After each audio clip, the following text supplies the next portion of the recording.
Mga Salmo 36. Sulod sa kasingkasang sa taong dautan, ang iyang sala nagdaldal kaniya, ug wala siya kahadlok ug pagtahod sa Dios. Kay nagtuo man siya nga siya hawod, nagtuo siya nga ang Dios dili masayod ug dili mosilot sa iyang sala.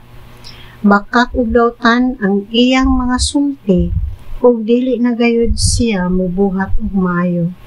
Bisag maghigda siya, naglaraw siyang dautan.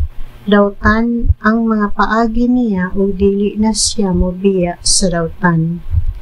Ang gugma mo walay paglubad ug Ginoo misangko sa kalangitan, ug ang imong pagkamatinud-anon miabot sa kapanganuran. Ang imong pagkamatalong daw mga habog nga bukid.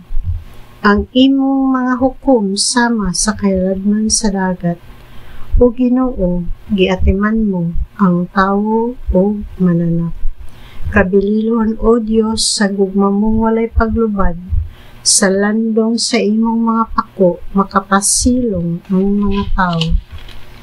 Nabuhom sila sa daghang pagkaon diha sa imong balay, o gipainom mo sila sa suba sa imong kaayo. Tinubdan ka sa tanang kinabuhi ug tungod sa imong kahayag, nakita namo ang kahayag. Higugmaa kanunay kadtong nag-alagad kanimo, ug hatagig hustisya ang mga matarong.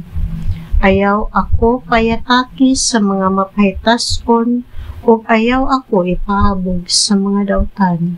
Napukan na ang mga dautan, nagbuyod sila o dili na makabangon.